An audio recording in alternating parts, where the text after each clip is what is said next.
Hello good morning, जोहार, मैं संजय और आप देख रहे हैं न्यूज झारखंड। समय हो चला है झारखंड की खबरों को जानने का, उनसे अपडेट होने का। उससे पहले अगर आप न्यूज झारखंड चैनल पर नए हैं या अब तक चैनल को सब्सक्राइब नहीं किए हैं तो प्लीज चैनल को सब्सक्राइब करके बेल आइकन प्रेस कर दीजिए, जिससे अब तक झारखंड की हर एक छोटी बड़ी खबर का अपडेट आप तक पहुंचता रहे। चलिए शुरुआत करते हैं आज की पहली और महत्वपूर्ण बड़ी खबर से। झारखंड में 9 जून तक बारिश और वज्रपात का अलर्ट। चतरा, गोड्डा और खुंटी में आकाशीय बिजली गिरने से 3 की मौत। आज भी मौसम रहेगा सक्रिय। झारखंड में मौसम के मिजाज लगातार बदल रहा है। शनिवार को रांची समेत कई जिलों में सुबह से काले बादल छाए रहे और ठंडी हवाओं ने लोगों को गर्मी से राहत दिलाई। इस दौरान गोड्डा, चतरा, गुमला और कोडरमा समेत कई जिलों में बारिश दर्ज की गई। साथ ही खराब मौसम के बीच आकाशीय बिजली गिरने की घटनाओं में 3 लोगों की मौत हो गई। चतरा के खौराकला गाँव में रेखा देवी, गोड्डा के खिरौदी गाँव में 45 वर्षीय अमरेंद्र मंडल और खुंटी के बगड़ू गांव में 15 वर्षीय स्कूली छात्रा महिमा धान की वज्रपात की चपेट में आने से जान चली गई। वहीं 10वीं भेंगरा गंभीर रूप से घायल हो गई, जिनका इलाज अस्पताल में चल रहा है। मौसम विभाग ने लोगों से खराब मौसम के दौरान विशेष सतर्कता बरतने की अपील की गई है। मौसम विभाग के अनुसार आज 7 जून को भी राज्य के अधिकांश हिस्सों में मौसम सक्रिय बना रहेगा। कई जिलों में हल्की से मध्यम बारिश, गरज चमक और 40 से 50 किलोमीटर प्रति घंटे की रफ्तार से तेज हवाएं चलने की संभावना है। अगले 24 घंटों में अधिकतम तापमान में 2 से 3 डिग्री सेल्सियस तक गिरावट दर्ज की जा सकती है, जिससे लोगों को गर्मी से राहत मिलेगी। वहीं कल 8 जून को भी कुछ क्षेत्रों में आंशिक रूप से बादल छाए रहेंगे, जबकि 9 जून को दक्षिणी और मध्य भागों के कुछ इलाकों में वज्रपात की आशंका है। मौसम विज्ञान केंद्र के अनुसार 10 जून से राज्य के कई हिस्सों में प्री मानसून गतिविधियां तेज हो सकती हैं। बीते 24 घंटे में राज्य में सबसे अधिक बारिश 80 मिलीमीटर पाकुड़ में दर्ज की गई है। झारखंड राज्यसभा चुनाव, कांग्रेस झामुमो में बनी बात। एक सीट पर लड़ेंगे चुनाव। प्रणव झा और बैद्यनाथ राम के नामों पर लगी मुहर। झारखंड में राज्यसभा चुनाव को लेकर महागठबंधन के भीतर चल रही अटकलों पर विराम लग गया है। शनिवार को मुख्यमंत्री हेमंत सोरेन से मुलाकात के बाद कांग्रेस और झामुमो के बीच सहमति बन गई और दोनों दल एक सीट पर चुनाव लड़ेंगे। कांग्रेस ने अपने उम्मीदवार के रूप में प्रणव झा और झामुमो के पूर्व मंत्री बैद्यनाथ राम के नाम पर मुहर लगा दी है। कांग्रेस आलाकमान प्रणव झा की जीत सुनिश्चित करने के लिए पूरी ताकत झोंक रहा है, क्योंकि उन्हें पार्टी अध्यक्ष मल्लिकार्जुन खड़गे का करीबी और भरोसेमंद सहयोगी माना जाता है। शनिवार को कांग्रेस के वरिष्ठ नेता और भूपेश बघेल और अजय शर्मा ने मुख्यमंत्री हेमंत सोरेन से मुलाकात कर चुनावी रणनीति पर चर्चा की। बैठक के बाद दोनों नेताओं ने दावा किया है कि महागठबंधन पूरी तरह से एकजुट है और दोनों राज्यसभा सीट पर जीत दर्ज करेंगे। रांची एयरपोर्ट पहुंचने पर कांग्रेस नेताओं और कार्यकर्ताओं ने उनका भव्य स्वागत किया। प्रदेश कांग्रेस अध्यक्ष केशव महतो कमलेश समेत कई नेताओं ने स्पष्ट संकेत दिया है कि पार्टी राज्यसभा चुनाव को लेकर पूरी गंभीरता और मजबूती के साथ मैदान में उतरेगी। गिरिडीह में दर्दनाक सड़क हादसा, बाइक सवार पिता पुत्र की मौत, 2 घायल। गिरिडीह जिले के डुमरी थाना क्षेत्र स्थित पिपराडीह ओवरब्रिज के पास शनिवार को हुए भीषण सड़क हादसे में बाइक सवार पिता पुत्र की मौत हो गई, जबकि 2 अन्य लोग गंभीर रूप से घायल हो गए। मृतकों की पहचान खाकी कला निवासी अब्बू हयात और उनके 6 वर्षीय बेटे अमीनुल के रूप में हुई है। बताया गया है कि अब्बू हयात अपनी पत्नी रुबीना खातून, बेटे अमीनुल और बेटी अलीना परवीन के साथ बाइक से एक शादी समारोह में शामिल होने बेरगी गाँव जा रहे थे। इसी दौरान पीछे से आ रही एक कार ने उनकी बाइक को टक्कर मार दी, जिससे सभी सड़क पर गिर पड़े। हादसे के तुरंत बाद पीछे से आ रही दूसरी कार भी पहली कार से टकरा गई, जिससे एक कार सड़क पर पलट गई। टक्कर इतनी जोरदार थी कि अमीनुल की मौके पर ही मौत हो गई, जबकि गंभीर रूप से घायल अब्बू हयात ने धनबाद ले जाने के दौरान रास्ते में दम तोड़ दिया। रुबीना खातून और अलीना परवीन का इलाज जारी है। सूचना मिलते ही पुलिस और प्रशासन की टीम मौके पर पहुंची। घायलों को अस्पताल भेजा गया तथा दुर्घटनाग्रस्त वाहनों को हटाकर यातायात बहाल कराया गया। पुलिस पूरे मामले की जांच में जुटी हुई है। आज से हर गांव में बजेगा डुगडुगी। 10 दिन में नगरी में होगा आदिवासियों का महाजुटान, चंपई सोरेन। रांची में शनिवार को आयोजित प्रेस वार्ता में पूर्व मुख्यमंत्री चंपई सोरेन ने नगरी में प्रस्तावित रिम्स 2 परियोजना का विरोध करते हुए बड़ा आंदोलन छेड़ने का ऐलान किया। उन्होंने आरोप लगाया कि सरकार ने स्थानीय ग्रामीणों और आदिवासियों से संवाद किए बिना परियोजना का काम शुरू कर दिया है।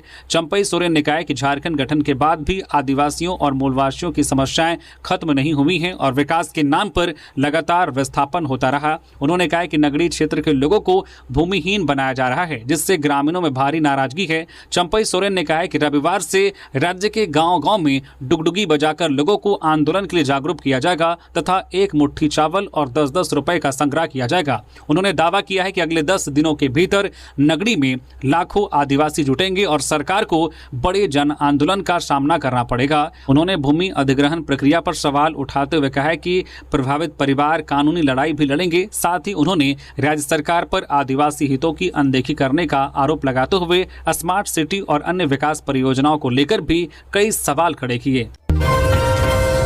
बिहार झारखंड बॉर्डर पर 10 जून से बड़ा नियम लागू, बिना ISPT पास के घुसी बालू पत्थर की गाड़ी होगी जब्त। बिहार झारखंड सीमा से बालू, गिट्टी, पत्थर समेत अन्य लघु खनिज लेकर बिहार में प्रवेश करने वाले वाहनों के लिए 10 जून 2026 से इंटर स्टेट ट्रांजिट पास यानी कि ISPT अनिवार्य कर दिया गया है। बिहार सरकार की खाद्य एवं भूतत्व विभाग की अधिसूचना के अनुसार सभी वाहन मालिकों और ट्रांसपोर्टरों को ISPT पोर्टल पर अपने वाहनों का पंजीकरण कराना होगा। पंजीकरण के बाद यूनिक लॉगिन ID और पासवर्ड जारी किया जाएगा, जिसके माध्यम से ऑनलाइन ट्रांजिट पास प्राप्त किया जा सकेगा। इसके लिए 60 रुपये प्रति मेट्रिक टन और 85 रुपये प्रति घन मीटर की दर से निर्धारित शुल्क देना होगा। खनन विभाग ने स्पष्ट किया है कि बिहार में प्रवेश करने वाले खनिज लदे वाहनों के पास इंटर स्टेट ट्रांजिट पास यानी कि ISPT और संबंधित राज्य से जारी वैध खनिज परिवहन चालान होना अनिवार्य रहेगा। जांच के दौरान इसमें से कोई भी दस्तावेज नहीं मिलने पर बिहार खनिज नियमावली 2019 संशोधित 2026 के तहत वाहन जब्त करने, भारी जुर्माना लगाने और FIR दर्ज करने जैसी कार्रवाई की जा सकती है। विभाग ने सभी ट्रांसपोर्टरों और वाहन मालिकों से 10 जून से पहले आवश्यक प्रक्रिया पूरी करने की अपील की है ताकि सीमा पर किसी प्रकार की परेशानी से बचा जा सके। JPSC सिविल सेवा 2023 के PT परीक्षा का परिणाम जारी। झारखंड लोक सेवा आयोग JPSC ने झारखंड न्यायिक सेवा अंतर्गत सिविल जज जुडिशियल डिवीजन प्रारंभिक प्रतियोगिता परीक्षा 2023 से संबंधित महत्वपूर्ण सूचना जारी की है। संशोधित आंसर की के आधार पर 10 मार्च 2024 को आयोजित प्रारंभिक परीक्षा का परिणाम प्रकाशित कर दिया गया है। आयोग के अनुसार परीक्षा परिणाम उसकी आधिकारिक वेबसाइट www.jpsc.gov.in पर उपलब्ध है। साथ ही स्पष्ट किया गया है कि यदि उत्तर कुंजी में किसी प्रकार की त्रुटि अथवा टंकन संबंधित गलती सामने आती है तो उसमें आवश्यक सुधार करने का अधिकार आयोग के पास सुरक्षित रहेगा। आयोग ने अभ्यर्थियों से परिणाम एवं संबंधित जानकारी के लिए आधिकारिक वेबसाइट देखने की अपील की है। CM हेमंत सोरेन की अध्यक्षता में झामुमो विधायकों और सांसदों की बैठक। राज्यसभा जीत के लिए बनी रणनीति। राज्यसभा चुनाव को लेकर झारखंड मुक्ति मोर्चा झामुमो ने अपनी तैयारियां तेज कर दी है। पार्टी द्वारा बैद्यनाथ राम को उम्मीदवार बनाए जाने के बाद शनिवार को रांची के कांके रोड स्थित मुख्यमंत्री आवास पर CM हेमंत सोरेन की अध्यक्षता में विधायकों और सांसदों की अहम बैठक हुई। बैठक में राज्यसभा चुनाव में पार्टी की जीत सुनिश्चित करने को लेकर विस्तृत रणनीति पर चर्चा की गई। इस दौरान सांसद महबूबा मांझी, मंत्री दिव्य कुमार सोनू, हफीजुल हसन अंसारी समेत कई वरिष्ठ नेता मौजूद रहे और उम्मीदवार को भारी मतों से विजयी बनाने का संकल्प लिया गया। बैठक में शामिल राज्यसभा प्रत्याशी बैद्यनाथ राम ने पार्टी नेतृत्व और मुख्यमंत्री हेमंत सोरेन के प्रति आभार जताते हुए इसे अपने लिए सम्मान और विश्वास का प्रतीक बताया। बैठक के बाद महबूबा मांझी ने कहा है कि बैद्यनाथ राम एक अनुभवी और जन सरोकारों से जुड़े हुए नेता है। उनकी राज्यसभा पहुंचने से झारखंड की आवाज संसद में और मजबूती से उठेगी। उन्होंने कहा है कि पार्टी का यह फैसला उन लोगों के लिए भी जवाब है जो झामुमो पर परिवारवाद का आरोप लगाते रहे। धनबाद में बस किराया 20% बढ़ाने की तैयारी। नई दरें एक सप्ताह में लागू होने की संभावना। धनबाद में बस यात्रियों को जल्द ही 20% तक बढ़े हुए किराए का सामना करना पड़ सकता है। धनबाद बस एसोसिएशन ने महंगाई और डीजल सहित अन्य परिचालन लागत में लगातार हो रही बढ़ोतरी का हवाला देते हुए बस किराया बढ़ाने का प्रस्ताव तैयार किया है। एसोसिएशन ने इस संबंध में परिवहन विभाग के सचिव को एक औपचारिक ज्ञापन सौंपकर नई दरों की स्वीकृति की मांग की है। अब विभागीय मंजूरी मिलते ही एक सप्ताह के भीतर नई किराया दरें लागू किए जाने की संभावना है। बस संचालकों का कहना है कि वर्ष 2020 के बाद से अब तक किराए में कोई बढ़ोतरी नहीं हुई है, जबकि इस अवधि में ईंधन की कीमतों के साथ साथ engine oil, spare parts, tyre, वाहन मरम्मत, बीमा, टैक्स और कर्मचारियों के वेतन जैसे सभी परिचालन खर्चों में लगातार बढ़ोतरी हुई है। ऐसे में मौजूदा किराए पर बस संचालन करना कठिन होता जा रहा है। नई दरों के लागू होने के बाद धनबाद से पटना, रांची, देवघर, दुमका, बोकारो, गिरिडीह गिरिडीह और अन्य प्रमुख शहरों के लिए यात्रा महंगी हो जाएंगी। अनुमान के अनुसार एसी बसों के किराए में लगभग 100 से 120 रुपए तक की बढ़ोतरी हो सकती है, जबकि नॉन एसी बसों के किराए में भी करीब 20% तक की वृद्धि संभावित है। इससे दैनिक यात्रियों और लंबी दूरी की यात्रा करने वालों पर अतिरिक्त आर्थिक बोझ बढ़ेगा। 87 दिन से जारी है मनरेगा कर्मियों का अनिश्चितकालीन धरना। मांगों को लेकर सरकार पर लगाया उपेक्षा का आरोप। झारखंड राज्य मनरेगा कर्मचारी संघ के आह्वान पर मनरेगा कर्मियों की अनिश्चितकालीन हड़ताल शनिवार को 87 दिन में भी जारी रही। दुमका समाहरणालय के समक्ष धरने पर बैठे कर्मियों ने स्थायीकरण, ग्रेड पे, सामाजिक सुरक्षा बीमा और मृत कर्मियों के आश्रितों को अनुकंपा नियुक्ति देने की मांग दोहराई। कर्मियों का आरोप है कि सरकार राज्य मनरेगा सेल में कार्यरत कर्मचारियों को ग्रेड पे और अन्य सुविधाएं दे रही है, जबकि प्रखंड और क्षेत्रीय स्तर पर कार्यरत कर्मियों से समान कार्य लेने के बावजूद उन्हें कम मानदेय दिया जा रहा है।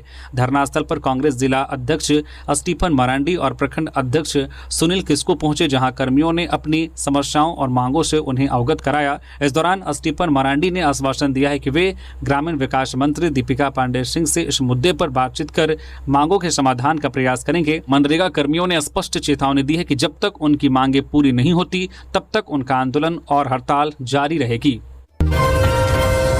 चतरा में ज्वेलरी शॉप लूटने की साजिश नाकाम, हथियारों के साथ 4 अंतर्राज्यीय डकैत गिरफ्तार। चतरा पुलिस ने हंटरगंज में एक ज्वेलरी दुकान में बड़ी डकैती की साजिश को विफल करते हुए बिहार के गया जिले के 4 कुख्यात अंतर्राज्यीय अपराधियों को गिरफ्तार किया है। पुलिस ने गुप्त सूचना के आधार पर डुमरिया उत्क्रमित मध्य विद्यालय परिसर में छापेमारी कर गौतम कुमार चिंटू कुमार उर्फ गौरा पासवान, विकास मांझी और प्रवीण कुमार को दबोचा। इनके पास से 2 अवैध पिस्टल, 1 देशी कट्टा, 4 जिंदा कारतूस, 2 मोबाइल फोन और 2 मोटरसाइकिल बरामद की गई, जिनमें एक बाइक बिना नंबर प्लेट की थी। एसपी अनिमेश नैथानी ने बताया कि पूछताछ में आरोपियों ने हंटरगंज बाजार स्थित एक बड़ी ज्वेलरी दुकान में हथियार के बल पर करोड़ों रुपए की डकैती की योजना बनाने की बात स्वीकार की है। पुलिस के अनुसार गिरफ्तार सभी अपराधियों का लंबा आपराधिक इतिहास रहा है और वे बिहार झारखंड में bank, jewellery shop, micro finance कंपनियों तथा राहगीरों को निशाना बनाते थे। झारखंड में लापरवाह ठेकेदारों पर गिरेगी गाज, मंत्री ने चेताया। झारखंड में ग्रामीण सड़कों का निर्माण कार्य समय पर पूरा नहीं करने वाले ठेकेदारों के खिलाफ अब कड़ी कार्रवाई की तैयारी है। ग्रामीण विकास एवं ग्रामीण कार्य विभाग की मंत्री दीपिका पांडे सिंह ने स्पष्ट किया है कि वर्षों से सड़क परियोजनाओं को अधूरा छोड़ने और विभागीय निर्देशों की अनदेखी करने वाले ठेकेदारों को बख्शा नहीं जाएगा। उनकी लापरवाही का खामियाजा ग्रामीण क्षेत्रों के लोगों को खराब सड़कों और आवागमन की समस्याओं के रूप में भुगतना पड़ रहा है। मंत्री ने सभी कार्यपालक अभियंताओं को ऐसे मामलों की समीक्षा कर ठेकेदारों से स्पष्टीकरण लेने के निर्देश दिए हैं। जवाब संतोषजनक नहीं मिलने और देरी का उचित कारण साबित नहीं होने पर संबंधित ठेकेदारों को डिबार यानी कि ब्लैकलिस्ट कर दिया जाएगा। ब्लैकलिस्ट होने के बाद वे भविष्य में विभाग की किसी भी टेंडर प्रक्रिया में भाग नहीं ले सकेंगे। महंगी बाइक की जिद में 400 केवी टावर पर चढ़ा किशोर, पिता की समझाइश के बाद सुरक्षित उतरा। रांची के इटकी थाना क्षेत्र के रायडी गांव में एक 16 वर्षीय किशोर महंगी बाइक की जिद को लेकर हाई वोल्टेज ड्रामा का शिकार हो गया। बताया जाता है कि किशोर अपने पिता से करीब 4 लाख रुपए कीमत की बाइक दिलाने की मांग कर रहा था। मांग पूरी नहीं होने पर वह अचानक 400 केवी हाईटेंशन टावर पर चढ़ गया, जिससे पूरे इलाके में अफरा तफरी मच गई। घटना की जानकारी मिलते ही बड़ी संख्या में ग्रामीण मौके पर जमा हो गए और माहौल तनावपूर्ण हो गया। सूचना मिलते ही प्रशासन और रेस्क्यू टीम भी मौके पर पहुंची और किशोर को नीचे उतारने के लिए लगातार समझाने का प्रयास किया, लेकिन वह काफी देर तक अड़ा रहा। स्थिति बिगड़ती देख अंततः उनके पिता स्वयं टावर पर चढ़े और बेटे को भावनात्मक रूप से समझाने लगे। काफी देर तक बातचीत और समझाइश के बाद किशोर शाम के समय सुरक्षित नीचे उतर गया। इसके बाद प्रशासन और ग्रामीणों ने राहत की सांस ली और पूरा मामला शांत हो गया। वायुसेना अधिकारी की पत्नी से चाकू की नोक पर चेन छिनतई। रामगढ़ में सीसीटीवी में कैद हुए बदमाश। रामगढ़ शहर में अपराधियों का दुस्साहस लगातार बढ़ता जा रहा है। शनिवार सुबह किला मंदिर के पास वायुसेना अधिकारी की पत्नी पल्लवी सिंह से चाकू की नोक पर सोने की चेन छीन ली गई। बताया जाता है कि वे अपने पति विंग कमांडर प्रसून कुमार सिंह के साथ मायके रामगढ़ आई हुई थी और किला मंदिर के सामने महाराजा सू स्टोर्स के पास पहुंचते ही बाइक सवार 2 बदमाशों ने वारदात को अंजाम दिया। प्रत्यक्षदर्शियों के अनुसार हेलमेट पहने दोनों अपराधी पहले से इलाके में रैकी कर रहे थे। मौका मिलते ही एक बदमाश ने पल्लवी सिंह के गले पर चाकू रखकर चेन छीन ली और दोनों आरोपी जो है सुभाष चौक की ओर फरार हो गए। पूरी घटना आसपास लगे सीसीटीवी कैमरे में कैद हो गई है। पुलिस फुटेज के आधार पर जांच में जुटी है, जबकि लगातार हो रही ऐसी घटनाओं से इलाके में दहशत और आक्रोश का माहौल है।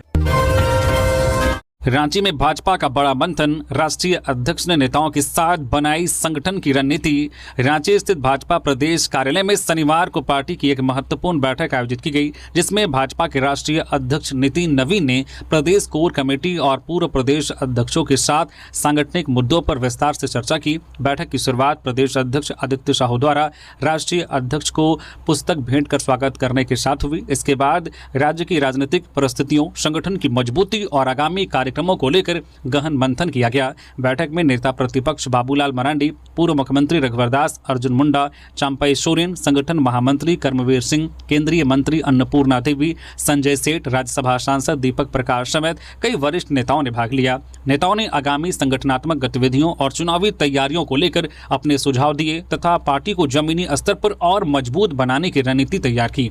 बैठक में झारखंड भाजपा के लिए आगामी राजनीतिक और संगठनात्मक दिशा तय करने वाली अहम बैठक माना जा रहा है। जमशेदपुर में पुलिस बनकर ठगी, महिला से 2 लाख के सोने के गहने लेकर फरार हुए शातिर। जमशेदपुर के बिष्टुपुर थाना क्षेत्र में पुलिसकर्मी बनकर ठगी करने वाले 2 शातिर बदमाशों ने एक महिला से करीब 2 लाख रुपए मूल्य के सोने के गहने ठग लिए। घटना शनिवार दोपहर की है, जब एम रोड निवासी प्रकाश कौर गुरुद्वारा से अपने घर लौट रही थी। रास्ते में 2 युवकों ने उन्हें रोका, जिनमें से एक ने खुद को पुलिसकर्मी बताते हुए कहा कि क्षेत्र में हाल ही में हत्या की घटना हुई है और ऐसे में गहने पहनकर चलना सुरक्षित नहीं है। आरोपी ने महिला को गहने उतारने के लिए कहा और उन्हें कागज में लपेटकर वापस देने का नाटक किया। महिला ठगों की बातों में आ गई और अपनी सोने की चेन, अंगूठी व कंगन उन्हें सौंप दिया। घर पहुंचकर जब उन्होंने कागज खोला तो उसमें गहनों की जगह केवल चूड़ियां और बेकार सामान मिला। ठगी का एहसास होते ही उन्होंने बिष्टुपुर थाना में शिकायत दर्ज कराई। पुलिस ने मामला दर्ज कर जांच शुरू कर दी है और आसपास की सीसीटीवी फुटेज खंगाले जा रहे हैं। थाना प्रभारी आलोक दुबे ने लोगों से अपील की है कि किसी भी अनजान व्यक्ति के झांसे में आकर अपने कीमती सामान किसी को ना सौंपें। रांची के धुरवा में अतिक्रमण हटाने पहुंची निगम की टीम का विरोध, सड़कों पर उतरे ग्रामीण। रांची के धुरवा डैम क्षेत्र में अवैध निर्माण हटाने के अभियान के तहत शनिवार को प्रशासन और नगर निगम की टीम फटिया टोली पहुंची। टीम जेसीबी और बुलडोजर के साथ करीब 40 से 50 मकानों को हटाने की तैयारी में थी, लेकिन कार्रवाई शुरू होने से पहले ही बड़ी संख्या में ग्रामीण विरोध में सड़कों पर उतर आए। मुख्यमंत्री के निर्देश के बाद डैम, तालाब और जलाशयों के जो है कैचमेंट एरिया में बने अवैध निर्माणों को हटाने के लिए प्रशासन लगातार सर्वे और मापी का कार्य कर रहा है। प्रशासन का कहना है कि डूब क्षेत्र और सरकारी भूमि पर बने अवैध निर्माणों को हटाया जाएगा। वहीं स्थानीय ग्रामीणों का कहना है कि वे पिछले 40 वर्षों से इस इलाके में रह रहे हैं और अपनी पूरी जीवन भर की जमा पूंजी से घर बनाए हैं। लोगों का दावा है कि उनके पास वर्ष 2027 तक के वैध दस्तावेज भी मौजूद हैं। ऐसे में उन्हें बेदखल करना उचित नहीं है। विरोध के कारण मौके पर तनावपूर्ण स्थिति बनी रही। ग्रामीणों ने बताया है कि वर्ष 2020 में भी प्रशासन मकान तोड़ने पहुंचा था, लेकिन विरोध के चलते कार्रवाई नहीं हो सकी थी। अब एक बार फिर इसी मुद्दे को लेकर प्रशासन और ग्रामीण आमने सामने नजर आ रहे हैं। आशा लकड़ा से मिले नगड़ी के ग्रामीण, रिम्स्टो के लिए वैकल्पिक स्थान चयन की मांग। रांची के रिम्स्टो परियोजना के तहत अधिग्रहित करीब 227 एकड़ जमीन के विरोध में नगड़ी के ग्रामीणों और आदिवासी संगठनों के प्रतिनिधि मंडल ने शनिवार को डॉक्टर आशा लकड़ा से उनके आवास पर मुलाकात की। प्रतिनिधि मंडल ने रिम्स्टो के लिए चयनित भूमि को खेती योग्य बताते हुए परियोजना के लिए वैकल्पिक स्थान चुनने और नगड़ी में चल रहे निर्माण कार्य पर रोक लगाने की मांग की। ग्रामीणों का कहना है कि यह जमीन आसपास के आदिवासी परिवारों की आजीविका का मुख्य आधार है और इसके अधिग्रहण से वर्तमान के साथ साथ आने वाली पीढ़ियों का भविष्य भी प्रभावित होगा। ग्रामीणों और आदिवासी प्रतिनिधियों ने कहा है कि रिम्स-2 निर्माण के लिए सैकड़ों पुलिसकर्मियों की मौजूदगी में जेसीबी मशीनों से बाउंड्री निर्माण का काम चल रहा है। उनका आरोप है कि करीब 10 जेसीबी मशीन लगाकर चारों ओर 4 से 5 फीट गहरी नींव खोदी गई है। इसके बावजूद ग्रामीण अपनी जमीन बचाने के लिए लगातार प्रयास कर रहे हैं और विभिन्न प्रशासनिक अधिकारियों से गुहार लगा रहे हैं। उन्होंने चेतावनी दी है कि यदि उनकी मांगों पर विचार नहीं किया गया तो गांव और आदिवासी संगठनों के संयुक्त नेतृत्व में बड़े स्तर पर आंदोलन शुरू किया जाएगा, जिसकी रूपरेखा तैयार करने के लिए कोर कमेटी का गठन भी किया जा रहा है। रामगढ़ में मामूली विवाद बना जानलेवा, मारपीट में युवक की मौत, एक अन्य गंभीर रूप से घायल। रामगढ़ नगर परिषद के वार्ड संख्या 8 स्थित सेवटा निवासी स्वर्गीय जयराम मुंडा के पुत्र अशोक मुंडा की मारपीट की घटना में मौत हो गई। प्राप्त जानकारी के अनुसार अशोक मुंडा अपने साथी अनिल करमाली उर्फ छोटन और उनके साथी के साथ शुक्रवार को टूटी झरना बजरमर्री बाजार से लौट रहे थे। इसी दौरान मांझी टोला के कुछ युवकों के साथ किसी बात को लेकर मामूली विवाद हो गया, जो देखते ही देखते मारपीट में बदल गया। घटना में अशोक मुंडा को गंभीर अंदरूनी चोट लगी। मारपीट के बाद अशोक मुंडा घर लौट आए, लेकिन देर रात उनकी तबियत बिगड़ गई और उनकी मौत हो गई। वहीं उनके साथी अनिल करमाली उर्फ छोटन गंभीर रूप से घायल हैं और सदर अस्पताल में इलाजरत हैं। घटना के बाद शव को पोस्टमार्टम के लिए भेज दिया गया। परिजनों ने कुज्जूर थाना में प्राथमिकी दर्ज कराते हुए आरोपियों की जल्द गिरफ्तारी और कड़ी कानूनी कार्रवाई की मांग की है। पुलिस मामले की जांच में जुट गई है। कोडरमा में युवक की पीट कर हत्या, घर में घुसकर की बर्बर वारदात, परिवार के सामने तोड़ा दम। कोडरमा जिले के मरकच्चो पश्चिम स्थित प्रेम नगर में 26 वर्षीय अनीस सिंह की पीट कर हत्या कर दी गई। परिजनों के अनुसार शुक्रवार रात जामू रोड स्थित एक होटल में अनीस का कुछ लोगों से मामूली विवाद हुआ था, जिससे मौके पर मौजूद लोगों ने शांत करा दिया। लेकिन देर रात रवि सिंह, पंकज सिंह, परवीन सिंह समेत 8 से 10 लोग कई बाइक से अनीस के घर पहुंचे और उसके साथ मारपीट शुरू कर दी। हमलावरों ने परिवार के सामने ही अनीस को जमीन पर कई बार पटक कर बेरहमी से पीटा। बीच बचाव करने पहुंचे उसके भाई के साथ भी मारपीट की गई। गंभीर रूप से घायल अनीस को पहले मरकच्चो सामुदायिक स्वास्थ्य केंद्र और बाद में सदर अस्पताल रेफर किया गया, जहां इलाज के दौरान डॉक्टरों ने उसे मृत घोषित कर दिया। अनीस पटना में ट्रक चालक का काम करता था और 2 दिन पहले ही घर आया था।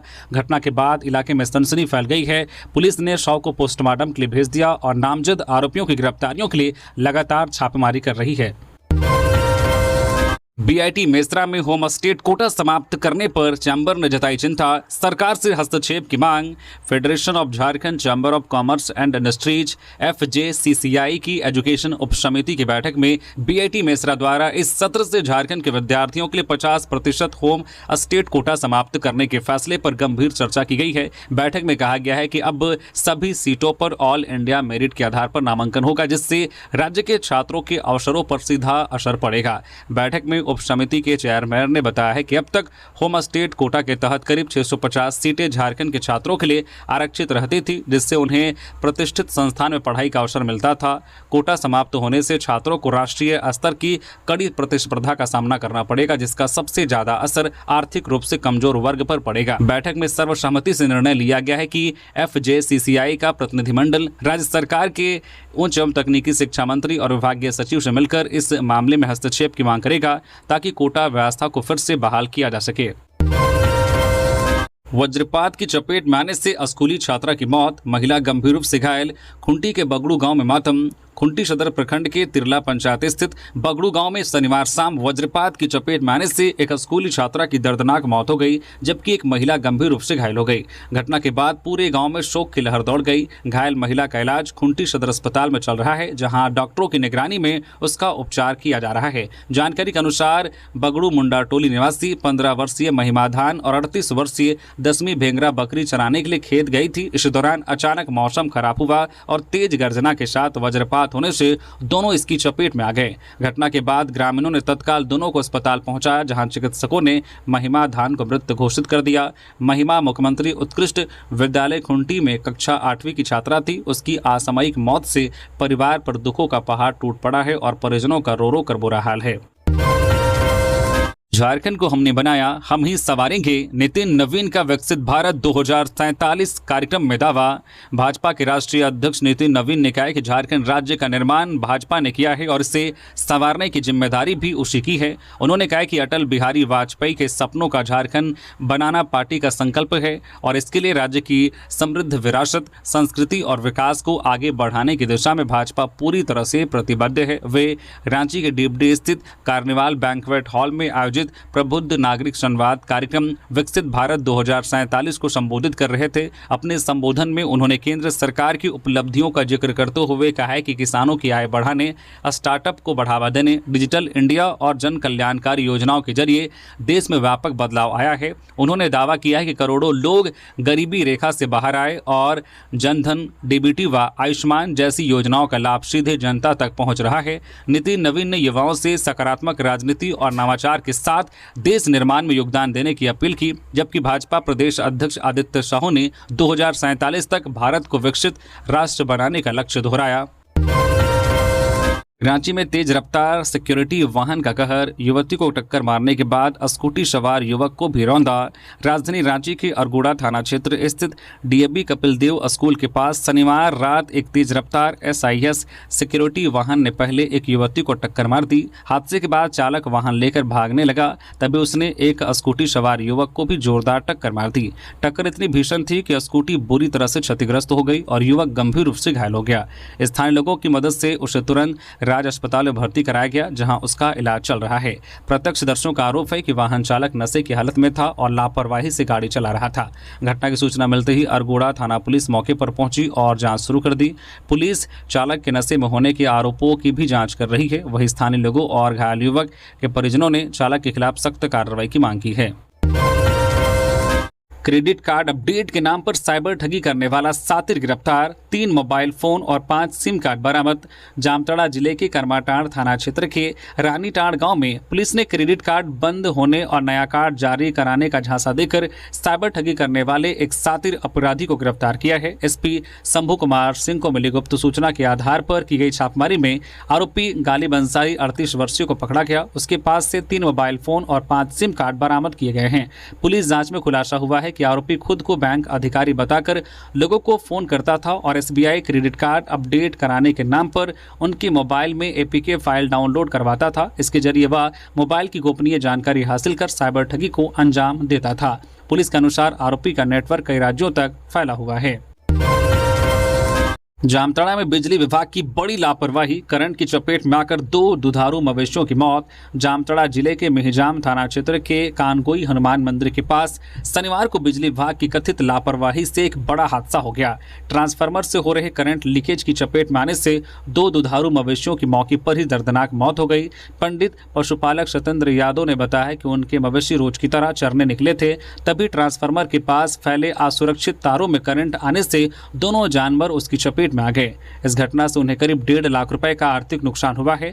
घटना के बाद स्थानीय ग्रामीणों में भारी आक्रोश है। लोगों का आरोप है कि संबंधित ट्रांसफार्मर लंबे समय से असुरक्षित स्थिति में था, लेकिन बिजली विभाग ने कोई सुधारात्मक कदम नहीं उठाया। ग्रामीणों ने पीड़ित परिवार को जल्द मुआवजा देने, ट्रांसफार्मरों की सुरक्षा जांच कराने, नंगे तारों को दुरुस्त करने और लापरवाही बरतने वाले अधिकारियों पर कड़ी कार्रवाई की मांग की है। रांची के जगन्नाथपुर मंदिर के मृतक गार्ड बिरसा मुंडा के परिजनों को दी गई 5 लाख की सहायता राशि।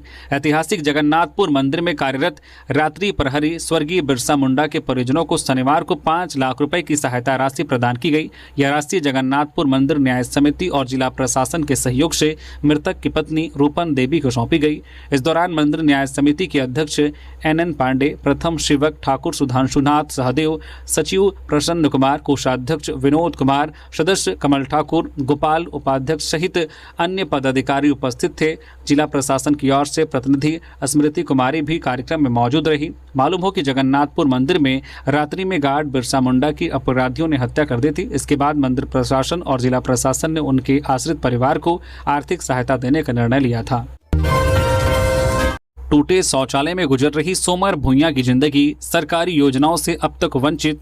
लातेहार जिले के सदर प्रखंड स्थित इचाक पंचायत के लवरपुर गांव निवासी सोमर भुइयां की जिंदगी सरकारी दावों की हकीकत बयां करती है। अत्यधिक गरीबी में जीवन बिता रहे सोमर को आज तक राशन, पेंशन और आवास जैसी बुनियादी सरकारी योजनाओं का लाभ नहीं मिल पाया है। हालत यह है कि उनका मिट्टी का घर पिछले वर्ष बारिश में ढह गया, जिसके बाद वह गाँव के एक जर्जर और अनुपयोगी शौचालय में रहने को मजबूर हैं। भोजन और रहने की मूलभूत सुविधाओं के अभाव में उनका जीवन बेहद कठिन परिस्थितियों में गुजर रहा है। स्थानीय लोगों के अनुसार सोमर भुइयां को न राशन कार्ड मिला और न ही किसी सामाजिक सुरक्षा योजना का लाभ। पंचायत मुखिया शशि कुजूर ने बताया कि हाथों की उंगलियां क्षतिग्रस्त होने के कारण उनका आधार कार्ड नहीं बन सका, जिससे बैंक खाता, राशन और पेंशन जैसी सुविधाएं भी नहीं मिल पा रही है। पंचायत स्तर पर आधार कार्ड बनवाने और सरकारी योजनाओं से जोड़ने का प्रयास किया जा रहा है, ताकि उन्हें कम से कम राशन, पेंशन और भविष्य में आवास योजना का लाभ मिल सके। दुमका में पेड़ से बंधा मिला जंगली भालू, वन विभाग ने किया रेस्क्यू। दुमका जिले के सिकारीपाड़ा प्रखंड स्थित जो है मंझलाडी गांव में एक मदारी द्वारा जंगली भालू का खेल दिखाने का मामला सामने आया है। ग्रामीणों के अनुसार नूरुल नामक मदारी अपने 2 साथियों के साथ भालू को लेकर गांव में घूम रहा था और जगह जगह पर उसका खेल दिखा रहा था। इसकी सूचना वन विभाग को मिलते ही टीम मौके के लिए रवाना हुई, लेकिन भनक लगने पर मदारी भालू को एक पेड़ से बांधकर फरार हो गया। मौके पर पहुंची वन विभाग की टीम ने भालू को सुरक्षित कब्जे में लिया। दुमका से मंगाए गए बड़े पिंजरे में भालू को डालने में अधिकारियों को करीब 4 से 5 घंटे की मशक्कत करनी पड़ी, क्योंकि वह काफी उग्र हो गया था। फिलहाल भालू को दुमका वन विभाग के डिपो में रखा गया है। वन विभाग ने मदारी के खिलाफ कानूनी कार्रवाई और FIR की प्रक्रिया शुरू कर दी है। अधिकारियों के अनुसार वाइल्ड लाइफ विभाग के निर्देश पर भालू को जल्द ही किसी चिड़ियाघर या उपयुक्त संरक्षण केंद्र भेजा जाएगा। रांची में फिर सक्रिय हुआ Prince Khan gang, Capitol Hill hotel के संचालक को मिली रंगदारी की धमकी। रांची में कुख्यात गैंगस्टर प्रिंस खान के नेटवर्क का खौफ लगातार बढ़ता जा रहा है। ताजा मामले में शहर के प्रतिष्ठित होटल कैपिटल हिल के संचालक संजय भाटिया को रंगदारी की धमकी मिली है। शिकायत के अनुसार 3 जून को उनसे मोटी रकम की मांग की गई, जिसके बाद उन्होंने रांची SSP से अपनी और परिवार की सुरक्षा के लिए सरकारी अंगरक्षक उपलब्ध कराने की मांग की। बताया जा रहा है कि गैंग बड़े कारोबारियों, बिल्डरों और ट्रांसपोर्टरों की रैकी कर इंटरनेट कॉल और मैसेजिंग ऐप के जरिए रंगदारी मांगता है। पुलिस जांच में सामने आया है कि प्रिंस खान का नेटवर्क विदेश से संचालित किया जा रहा है। जांच के दौरान मिले दस्तावेजों के आधार पर पुलिस को संदेह है कि वह पाकिस्तान के बहावलपुर में फैज खान नाम से रहकर अपने गुर्गों के जरिए झारखंड में रंगदारी और आपराधिक गतिविधियों को संचालित कर रहा है। पिछले 6 महीनों में रंगदारी से जुड़े कई मामले दर्ज होने के बावजूद पुलिस को अधिकांश मामलों में बड़ी सफलता नहीं मिली है, जिससे शहर के कारोबारियों में डर और असुरक्षा का माहौल बना हुआ है। रांची पहुंचे परिमल नाथवानी, बदलेगा राज्यसभा चुनाव का गणित। झारखंड से 2 बार राज्यसभा सदस्य रहे परिमल नाथवानी रांची पहुंचे। उनके रांची पहुंचने के साथ ही झारखंड के राज्यसभा चुनाव को लेकर राजनीतिक गणित में भारी उलटफेर होने की संभावना है। मालूम हो कि शनिवार को दिन में ही उनके वकील ने विधानसभा जाकर रिटर्निंग अफसर से नामांकन पत्र खरीद लिया था। इधर झामो द्वारा दूसरे उम्मीदवार की घोषणा नहीं किए जाने के अलावा भाजपा द्वारा भी अपने अधिकृत प्रत्याशी के नाम पर चुप्पी साधे रहने से कई तरह के सवाल खड़े हो रहे हैं। नाथवानी के रांची पहुंचने के बाद राज्यसभा चुनाव का अंकगणित बदलने की संभावना व्यक्त की जाने लगी है। रेत में दफन मिला महिला का शव, हत्या की आशंका, सीमा विवाद में उलझी रही पुलिस। रांची और चतरा जिले की सीमा से सटे सपही नदी क्षेत्र में शनिवार को बालू में दबा एक अज्ञात महिला का शव मिलने से सनसनी फैल गई। पंडरिया पुल के पास मगरदाहा बंद ओपन कास्ट माइंस के समीप सुबह ग्रामीणों ने नदी किनारे बालू से बाहर निकला मानव हाथ और पैर देखा। पास जाकर जांच करने पर पता चला है कि वहां एक महिला का शव पड़ा है, जिसका अधिकांश हिस्सा रेत में दबा हुआ था। शव कई दिन पुराना प्रतीत हो रहा था और उससे दुर्गंध भी आ रही थी। प्रारंभिक तौर पर आशंका जताई जा रही है कि महिला की हत्या के बाद पहचान छुपाने के उद्देश्य से शव को बालू में दफना दिया गया। घटना की सूचना मिलते ही दोनों जिले की पुलिस मौके पर पहुंची, लेकिन घटनास्थल सीमा क्षेत्र में होने के कारण कुछ समय तक क्षेत्राधिकार को लेकर स्थिति स्पष्ट नहीं हो सकी। इससे पुलिस कार्रवाई में देरी हुई, जिस पर स्थानीय ग्रामीणों ने नाराजगी भी जताई। बाद में पुलिस ने शव को कब्जे में लेकर पोस्टमार्टम के लिए भेज दिया और महिला की पहचान तथा मौत के कारणों की जांच शुरू कर दी। अधिकारियों का कहना है कि पोस्टमार्टम रिपोर्ट और जांच के बाद ही मौत के वास्तविक कारणों का खुलासा हो सकेगा। झारखंड की स्वास्थ्य व्यवस्था को मिलेगी नई ताकत, जल्द शुरू होगा सेंट्रल रेडियोलॉजी हब। शनिवार को स्वास्थ्य मंत्री डॉक्टर इरफान अंसारी ने जानकारी दी है कि झारखंड सरकार जल्द ही सेंट्रल रेडियोलॉजी हब CRH की स्थापना करने जा रही है। इस पहल के तहत राज्य के सभी सरकारी अस्पतालों को एक केंद्रीकृत डिजिटल नेटवर्क से जोड़ा जाएगा, जिससे मरीजों को विशेषज्ञ रेडियोलॉजी सेवाएं आसानी से उपलब्ध हो सकेंगी। सरकार का उद्देश्य है कि विशेषज्ञ डॉक्टरों की कमी के कारण किसी भी मरीज को परेशानी का ना करना पड़े। नई व्यवस्था के तहत सरकारी अस्पतालों में होने वाली एक्सरे, CT स्कैन और MRI जैसी जांचों की रिपोर्ट विशेषज्ञ जो है रेडियोलॉजिस्ट केंद्रीय प्रणाली के माध्यम से तैयार करेंगे। इससे रिपोर्ट की गुणवत्ता में सुधार होगा, रिपोर्ट मिलने में कम समय लगेगा और मरीजों को समय पर सटीक इलाज मिल सकेगा। स्वास्थ्य मंत्री ने कहा है कि इस योजना का सबसे अधिक लाभ ग्रामीण और दूर दराज क्षेत्रों के लोगों को मिलेगा तथा यह पहल झारखंड को डिजिटल हेल्थ केयर के क्षेत्र में नई पहचान दिलाने में महत्वपूर्ण भूमिका निभाएगी।